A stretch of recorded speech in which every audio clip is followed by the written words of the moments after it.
Hello friends, आप सभी का स्वागत है स्टडी फाउंडेशन यूट्यूब चैनल पे। Child development and pedagogy class में आज हम लोग डिस्कस करेंगे organising teaching teaching as a plain activity. Class number 21 है। बाकी क्लास का लिंक आप सभी को डिस्क्रिप्शन बॉक्स में या फिर प्लेलिस्ट में मिल जाएगा। तो चलिए वीडियो को शुरू करते हैं। आज हम लोग डिस्कस करेंगे ऑर्गेनाइजिंग टीचिंग और वीडियो क्लास में प्रीवियस ईयर का क्वेश्चन भी हम लोग डिस्कस करेंगे। तो वीडियो को शुरू करते हैं।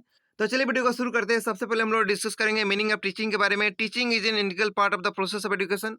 टीचिंग जो है एजुकेशन का इंटीग्रल पार्ट है। It is a system of action intended to induce learning. एक ऐसा सिस्टम है जो कि लर्निंग को इंड्यूस करता है। Its special function is to impart knowledge and develop understanding and skill. इसका स्पेशल फंक्शन है नॉलेज को इम्पार्ट करना, अंडरस्टैंडिंग और स्किल को डेवलप करना। टीचिंग इज ए एक्ट और प्रोफेशन में person who teaches. Teaching include all the activity of providing education to other. Teaching is a systematic and it requires much study before entering the profession and throughout one's career. Teaching means interaction of teacher and student. Teaching उसको भी कहा जाता है, teacher और student के बीच में जो interaction होता है उसको भी टीचिंग कहा जाता है। We can say that teaching is just to train the student so that they can stand on their own foot in society. Teaching is consider as a tool, art and science. Teaching को tool, art और science तीनों कहा जाता है। Teaching के अंदर तीन main aspect आता है, टीचर, स्टूडेंट और एजुकेशन। इसके बाद नेक्स्ट हम लोग डिफिनेशन डिस्कस करेंगे टीचिंग का। सबसे पहले एसी मॉरिसन के हिसाब से टीचिंग क्या है। Teaching is N intimate contact between the more mature personality and less mature one. Next Burton के हिसाब से टीचिंग क्या है। Teaching is stimulation, guidance, direction and encouragement of learning. इसके बाद नेक्स्ट हम लोग डिस्कस करेंगे ऑर्गेनाइजिंग टीचिंग के बारे में। Organising and planning of teaching is framework on which effective teaching is based. Effective teaching जो है ऑर्गेनाइजिंग और प्लानिंग के ऊपर ही बेस होता है। Careful and thoughtful planning allow instructional time to be minimise, standard to be address, prior knowledge to be activated, misconception to be confronted and diverse characteristics and learning needs of student to be considered. Organising teaching के अंदर 4 step follow होता है। Planning of teaching, organisation of human and physical resources, choosing the different studies and tactics, evolution of teaching process. तो सबसे पहले हम लोग planning of teaching के बारे में जानते हैं। This task involve the following step: analyse the task, divide it into various segment and sub-segment, prepare the lesson plan to make teaching effective, determine the objective of teaching. Every unit of lesson has certain clear-cut objective to be achieved. The main objective of teaching is to bring about desired change in the student 3 level: cognitive, affective और psychomotor। यानी teaching का main objective तीनों के अंदर change, desired change लाना होता है। Next है organisation of human and physical resource. Step involve in this task are as follow. इसके अंदर क्या स्टेप फॉलो होता है। Selection of the class, selection of suitable audio and visual aids. इसके बाद नेक्स्ट है chooses the different studies and tactics. There are many teaching studies and tactics which a teacher can use to make teaching learning effective. यानी effective teaching बनाने के लिए बहुत सारा studies और टैक्टिक्स है। Some of important studies are, तो कुछ इंपॉर्टेंट स्टडीज क्या है। Story telling studies, lecture studies, demonstration, tutorial, question answer, discussion, project, self discovery, role play, brain storming. तो ये सब क्या है, स्टडीज और टैक्टिक्स है जो टीचर यूज कर सकते हैं। इसके बाद नेक्स्ट है evolution of teaching process. A successful teachers always evolute the effectiveness of teaching by various way and method. On the basis of evaluation, he makes necessary correction in his studies and method of teaching. Evaluation studies are 2 types: quantitative evaluation और next है qualitative evaluation. Characteristics of good evaluation, यानी अच्छा evaluation का क्या character है। It is objective, it is reliable, it should be serve the purpose for which it is organized, it should be enable teachers to find out the average good and bright student. इसके बाद next हम लोग discuss करेंगे teaching as a plan activity. Planning of teaching, planning of teaching is the first step involve in teaching. Teaching के अंदर जो सबसे पहला स्टेप इन्वॉल्व होता है उसको प्लानिंग कहा जाता है। It involve the following 3 step. इसके अंदर 3 स्टेप आता है। सबसे पहला है task analysis. At the very outset itself the teacher has to analyze his tasks. He divide it into various segment and sub segment. Thereafter he prepare a lesson plan outlining the matter to be taught, the method to be used and objective to be achieved. Next is determination of objective. The teacher should have very clear cut objective in mind, correct strategies and technique to be used while teaching the subject. Objective of teaching can be grouped in on the basis of 3 domain। क्या क्या है, cognitive, effective और साइकोमेटर। इसके हिसाब से objective हम लोग क्या कर सकते हैं, इसको ग्रुप कर सकते हैं।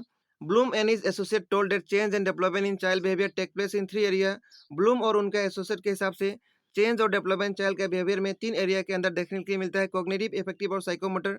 It is on the basis of that Bloom classify educational objective in 3 domain. इसके बेसिस के ऊपर ही ब्लूम जो है एजुकेशनल ऑब्जेक्टिव को 3 डोमेन के अंदर भाग किए हैं, कॉग्निटिव, इफेक्टिव और साइकोमोटर। कॉग्निटिव जो है माइंड यानी थिंकिंग से रिलेट होता है, इफेक्टिव जो हार्ट यानी फीलिंग से रिलेट होता है, साइकोमोटर इसको हम लोग कॉग्निटिव भी बोल सकते हैं। ये जो है हैंड यानी डूइंग से रिलेट होता है। इसका यहाँ पे फिगर है, आप सभी लोग इसको देख के आइडिया लगा सकते हैं। सबसे पहले हम लोग कॉग्निटिव डोमेन के बारे में डिस्कस करेंगे। इसको सबसे पहली बार लाया गया था बेंजामिन एस ब्लूम के द्वारा 1956 ईयर में। इसके अंदर 6 लेवल आता है, knowledge, comprehension, application, analyse, synthesise और इवोल्यूशन। इसका अपडेटेड वर्जन यानी इसका रिवाइज वर्जन जो है 2001 में लाया गया था लॉरिस एंडरसन और डेविड कैथोल के द्वारा। तो इसके अंदर क्या-क्या लेवल है वो डिस्कस कर लेते हैं। Remembering, understanding, applying, analysing, evaluating और क्रिएटिंग, ठीक। तो ये है ब्लूम का रिवाइज वर्जन और पहले हम लोग डिस्कस किए knowledge, comprehension, application, analyse, synthesise, evaluation. ये सबसे पहली बार दिया गया था और ये जो है रिवाइज वर्जन है। इसके बाद नेक्स्ट हम लोग डिस्कस करेंगे इफेक्टिव डोमेन के बारे में। इसको किसके द्वारा दिया गया था? डेविड कैथोल के द्वारा दिया गया था 1964 ईयर में। इसके अंदर 6 लेवल आता है, क्या-क्या आता है वो डिस्कस करते हैं। रिसीविंग, रिस्पोंडिंग, वैल्यूइंग, ऑर्गेनाइजिंग और कैरेक्टराइजिंग। तो सबसे पहले लोअर लेवल क्या है? रिसीविंग है और सबसे हायर लेवल क्या है? कैरेक्टराइजिंग है, ठीक है।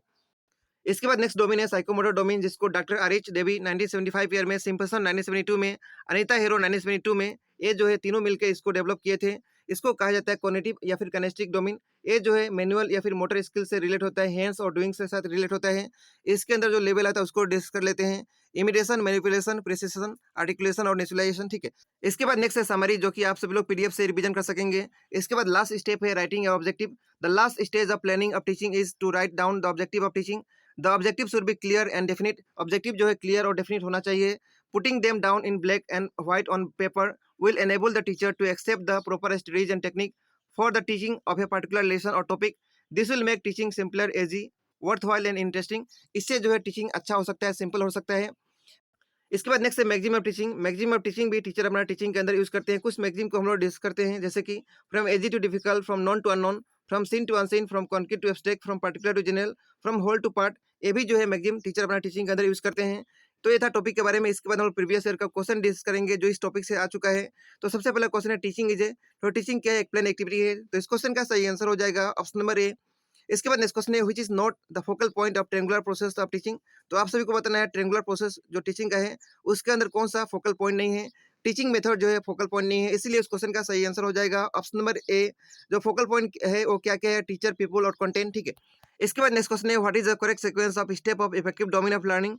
इफेक्टिव डोमेन ऑफ लर्निंग के अंदर करेक्ट सीक्वेंस जो लेवल का है वो कौन सा है? तो सबसे पहले आता है रिसीविंग, उसके बाद नेक्स्ट आता है रिस्पॉन्डिंग, वैल्यूइंग, ऑर्गेनाइजेशन और कैरेक्टराइजेशन। ऐसा ऑप्शन कहाँ पे दिया है? ऐसा ऑप्शन ऑप्शन नंबर ए में दिया है, इसीलिए इस क्वेश्चन का सही आंसर हो जाएगा ऑप्शन नंबर ए। इसके बाद नेक्स्ट क्वेश्चन है after completion of the class the people will able to explain Newton third law of motion with example. This is an example of instructional objective.